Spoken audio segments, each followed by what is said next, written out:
যা গরম তাতে কোনো কিছুই খেতে ভালো লাগছে না। সুপ্রিয় দর্শক, দূরের এবং কাছের দেশ এবং বিদেশে যে যেখান থেকে আমার এই ভিডিওটা দেখছেন, সবাইকে আসসালামু আলাইকুম। আজ আমি আপনাদেরকে রান্না করে দেখাবো দেশি কই মাছ দিয়ে ধন্দলের ঝোল, মাখো মাখো ঝোল। আশা করি ভিডিওটা আপনাদের ভালো লাগবে। আর গরমে এই জাতীয় খাবারগুলো খেতে ভালো লাগে আর খাওয়ার পরে একটু শান্তি ফিল হয়। তো এর জন্য এখানে আমি কই মাছ ধুয়ে পরিষ্কার করে লবণ, হলুদ, মরিচ মেখে রেখে দিয়েছিলাম। এরপর কড়াইয়ে তেল দিয়ে তেলটা ভালোভাবে গরম হয়ে আসলে একে একে কই মাছগুলো দিয়ে দিয়েছি। আর একটা পিঠ আমি 2 মিনিটের মতো ভেজে নিয়েছি। এরপর মাছগুলো উল্টিয়ে পাল্টিয়ে আমি ভেজে নেব। তো মাছগুলো যখন কড়াইয়ে ছাড়ছি তখন একটু কড়াইটা কম গরম হয়েছে, এই জন্য কড়াই থেকে মাছগুলো উঠতে চাচ্ছিল না। তারপরেও আমি মাছগুলোকে, দেখতে পাচ্ছেন, আমি মাছগুলোকে উঠিয়ে নিলাম। আর একইভাবে আমি অপর পাশটাও ভেজে নিয়েছি। এখন মাছগুলোকে উঠিয়ে আমি সাইডে রেখে দিচ্ছি।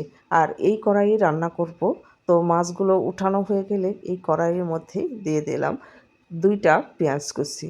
আর পেঁয়াজটা দিয়ে আরও কিছুটা তেল অ্যাড করে দিয়েছি আর নেড়ে চেড়ে পেঁয়াজটাকে হালকা গোল্ডেন কালার করে ভেজে নিয়েছি। এরপর অ্যাড করে দিয়েছি 1 চামচ আদা রসুনের পেস্ট দিয়ে আদা রসুনের কাঁচা গন্ধ চলে যাওয়া পর্যন্ত ভেজে নিয়েছি। তারপর অ্যাড করে দিয়েছি পানি, সেই সাথে অ্যাড করে দিয়েছি অন্যান্য সব উপকরণ, লবণ, মরিচ, হলুদ, ধনিয়া গুঁড়া, জিরা গুঁড়া দিয়ে মশলাটাকে আবারও ভুনা ভুনা করে নিয়েছি। এরপর অ্যাড করে দিয়েছি এই যে ধন্দলগুলো, আর ধন্দলগুলো দিয়ে নেড়ে চেড়ে মশলার সঙ্গে ভালো করে মিশিয়ে নিয়েছি আর ঢাকনা দিয়ে ঢেকে 2 মিনিট রান্না করে নিয়েছি। ধন্দলে কিন্তু পানি দিতে হয় না, খুবই কম পানি লাগে। তো দেখেন, ধন্দল থেকে কিন্তু অলরেডি পানি বাড়ানো শুরু হয়ে গেছে। তো আমি আবারও ঢাকনা দিয়ে ঢেকে এইবার সবজিগুলো সেদ্ধ হওয়া পর্যন্ত রান্না করে নিয়েছি। মাঝখানে নেড়ে দিয়েছিলাম আর দেখেন সবজিগুলো কত সুন্দর সেদ্ধ হয়ে গেছে। এই পর্যায়ে অ্যাড করে দিচ্ছি ভেজে রাখা মাছ।